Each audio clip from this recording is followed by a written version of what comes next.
ओम शांति।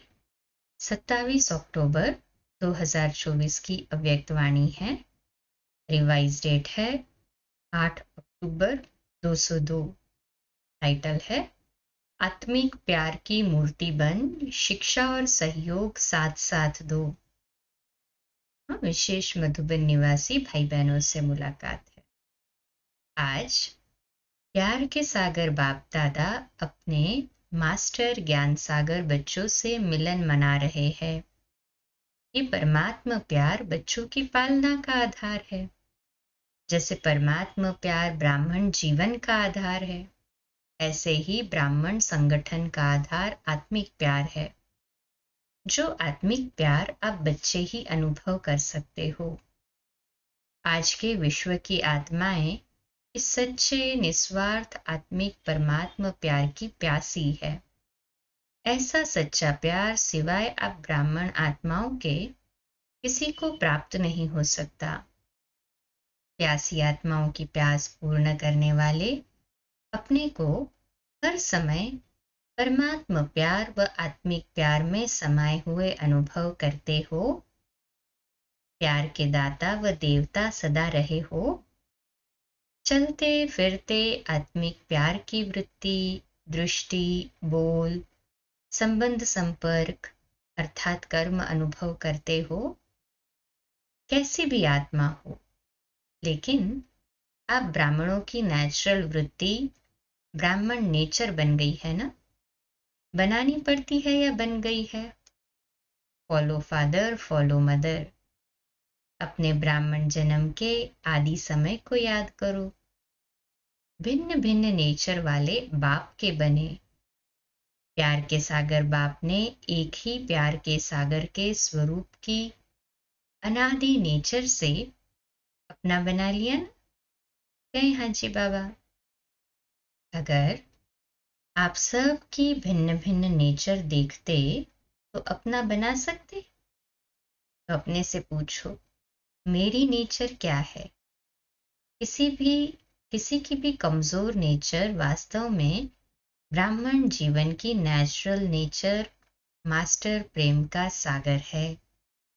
जब दुनिया वाले भी कहते हैं कि प्यार पत्थर को भी पानी करता है, तो आत्मिक प्यार परमात्मा प्यार लेके देने वाले भिन्न भिन्न नेचर को परिवर्तन नहीं कर सकते हैं ना। कहें हाँ जी बाबा। पीछे वाले बोलो, जो समझते हैं कर सकते हैं वो हाथ उठाओ। बड़ा हाथ उठाओ, छोटा नहीं। सभी ने हाथ उठाया। बाबा कहते हैं अच्छा, मुबारक हो। फिर सरकमस्टेंसेस आते हैं। सरकमस्टेंसेस तो आने ही हैं। ये तो ब्राह्मण जीवन के रास्ते के साइड सीन्स है। और साइड सीन कभी एक जैसी नहीं होती है। कोई सुंदर भी होती है, कोई गंदगी की भी होती है। लेकिन पार करना राही का काम है, ना कि साइड सीन बदलने की बात है। तो बाप दादा क्या चाहते हैं। सब जानने में तो होशियार हो गए हो ना।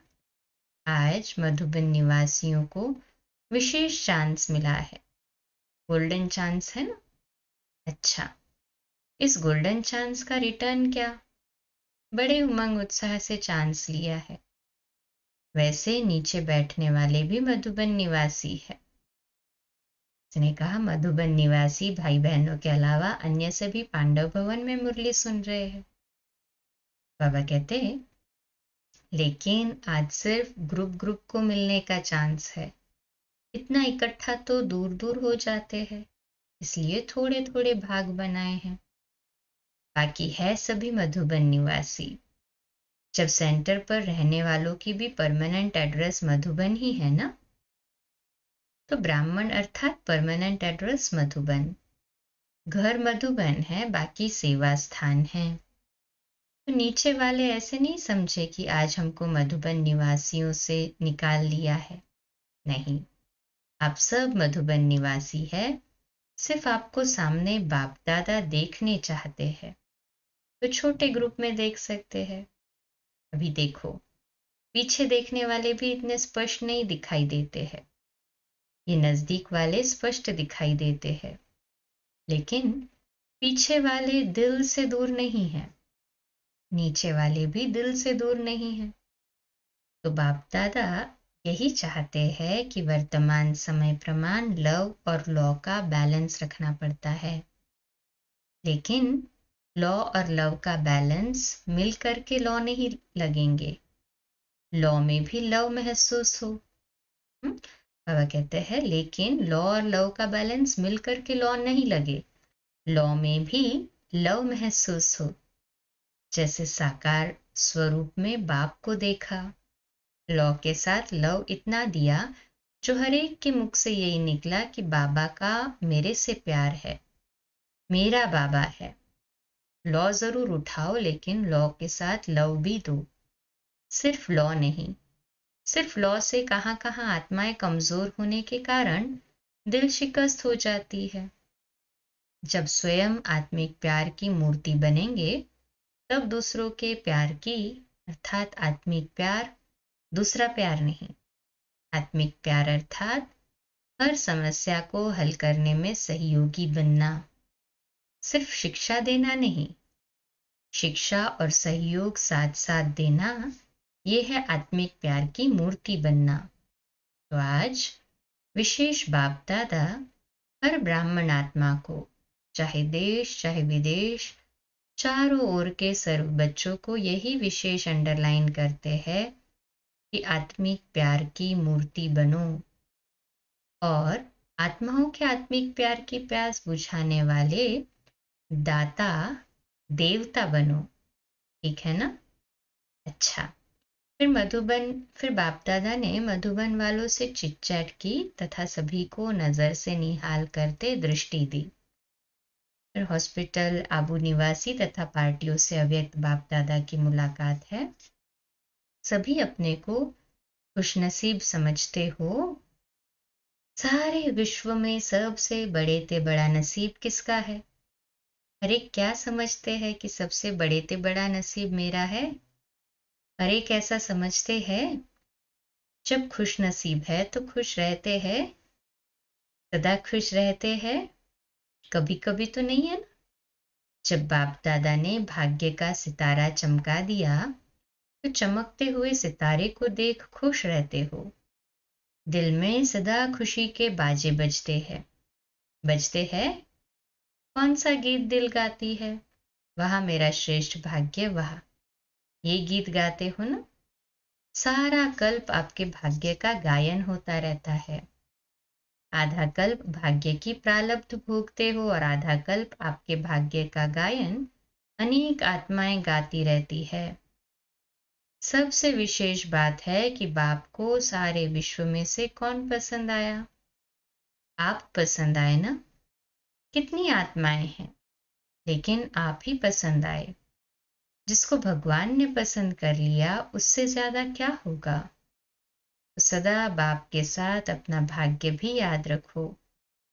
भगवान और भाग्य, सारे कल्प में ऐसी कोई आत्मा होगी जिसको रोज याद प्यार मिले, प्रभु प्यार मिले। रोज याद प्यार मिलता है ना? सबसे ज्यादा लाडले कौन है? आप ही लाडले हो ना? तो सदा अपने भाग्य को याद करने से व्यर्थ बातें भाग जाएंगी।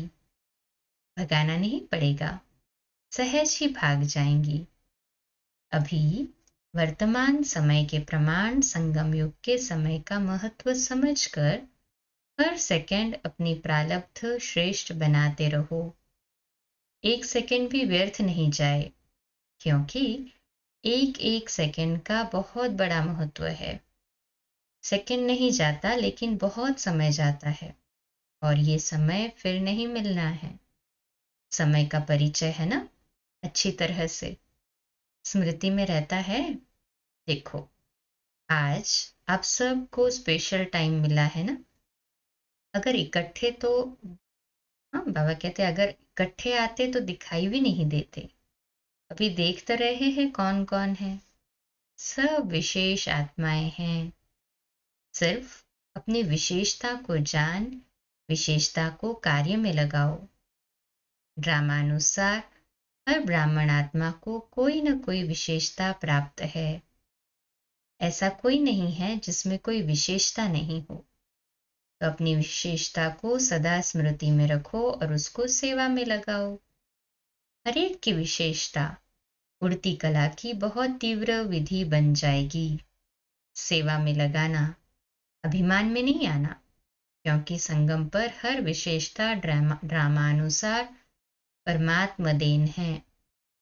परमात्मा देन में अभिमान नहीं आएगा। जैसे प्रसाद होता है ना, उसको कोई अपना नहीं कहेगा कि मेरा प्रसाद है। प्रभु प्रसाद है, ये विशेषताएं भी प्रभु प्रसाद है। प्रसाद सिर्फ अपने प्रति यूज नहीं किया जाता, बांटा जाता है। बांटते हो, महादानी हो, वरदानी भी हो। पांडव भी वरदानी महादानी है, शक्तियां भी महादानी है। बाबा पूछ रहे, 1-2 घंटे के महादानी नहीं, खुला भंडार। इसीलिए बाप को भोला भंडारी कहते हैं। खुला भंडार है ना, आत्माओं को अंजलि देते जाओ। कितनी बड़ी लाइन है भिखारियों की, और आपके पास कितना भरपूर भंडार है। अखूट भंडार है, छूटने वाला है क्या? बांटने में इकोनॉमी तो नहीं करते, इसमें फ्रॉक दिली से बांटो। व्यर्थ गमाने में एक नामी करो, लेकिन बांटने में खुली दिल से बांटो। सभी खुश है। कभी कभी थोड़ा होता है, हाँ, कभी कभी थोड़ा थोड़ा होता है। कभी मूड ऑफ, कभी मूड बहुत खुश, ऐसे तो नहीं है। फॉलो फादर, बाप दादा मूड ऑफ करता है क्या? तो फॉलो फादर है ना। बाप दादा के पास स्पेशल ब्राह्मण बच्चों के लिए टीवी है, उसमें सबकी भिन्न भिन्न मूड आती है। कितना मजा आता होगा देखने में। सदा महादानी बनने वाले ही मूड बदलती नहीं है। बाबा कहते हैं जो सदा महादानी बनने वाले होते हैं ना, उनकी मूड कभी नहीं बदलती। दाता है ना, देते जाओ। देवता बनने वाले माना देने वाले, लेवता नहीं देवता। कितने बार देवता बने हो? अनेक बार बने हो ना। तो देवता अर्थात देने के संस्कार वाले। कोई कुछ भी दे, लेकिन आप सुख की अंजलि, शांति की अंजलि, प्रेम की अंजलि दो। लोगों के पास है ही दुख, अशांति, तो क्या देंगे? वही देंगे ना। और आपके पास क्या है? सुख शांति, सब ठीक है ना। अच्छा, मिलन मनाया, ऐसे तो नहीं समझते हम तो पीछे आए, स्पेशल आए हो। नजदीक तो मधुबन के रह रहे हो, मधुबन का घेराव तो अच्छा किया। हॉस्पिटल वाले भी सेवा अच्छी कर रहे हैं। शांतिवन के भी बहुत है। पार्टी वाले सिकिलदे है, थोड़े है इसलिए सिकिलदे है। फॉरेनर्स के बिना भी शोभा नहीं है, इसलिए हर ग्रुप में अपनी शोभा बढ़ाने अच्छा आ जाते हैं। अच्छा, फिर सेवाधारियों से अव्यक्त बाप दादा की मुलाकात है। सभी सेवा के निमित्त अपना भाग्य बनाने वाले हो, क्योंकि इस यज्ञ सेवा का पुण्य बहुत बड़ा है।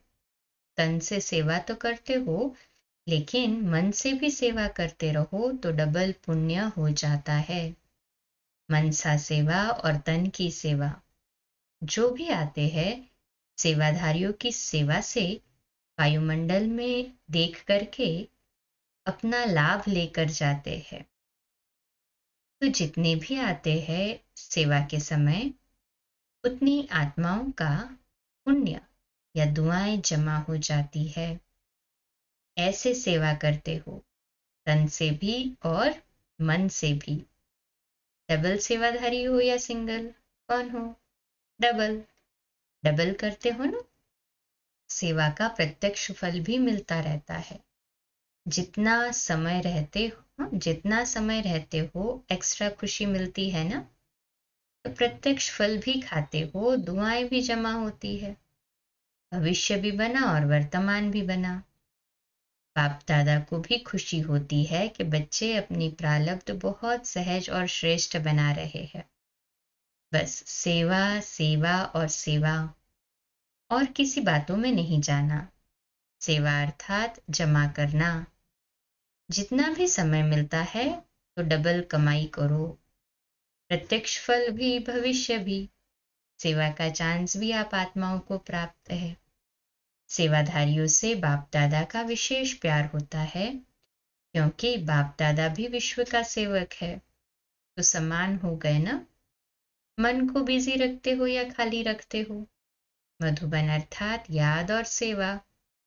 चलते फिरते मन याद में या सेवा में बिजी रहे। सभी खुश रहते हो? कभी कभी वाले तो नहीं हो, सदा खुश रहने वाले। आपकी खुशी को देख दूसरे भी खुश हो जाते हैं।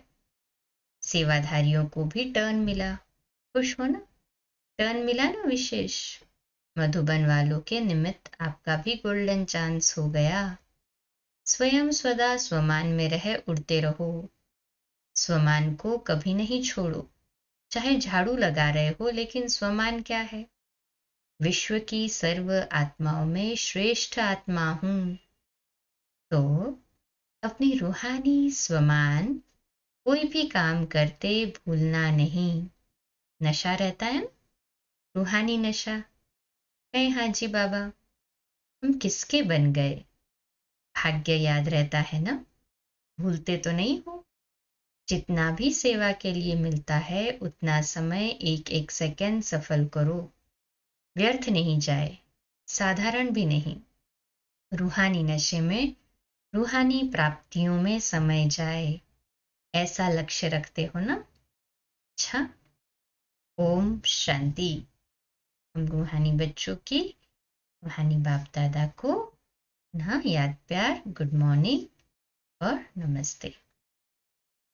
आज का मीठा वरदान, स्नेह की उड़ान द्वारा सदा समीपता का अनुभव करने वाले स्नेही मूर्त भव। आज का स्वमान है, मैं स्नेही मूर्त आत्मा हूँ। मैं स्नेही मूर्त आत्मा हूँ। विश्लेषण, सभी बच्चों में बाप दादा का स्नेह समाया हुआ है। स्नेह की शक्ति से सभी आगे उड़ते जा रहे हैं। स्नेह की उड़ान तन व मन से, दिल से बाप के समीप ले आती है।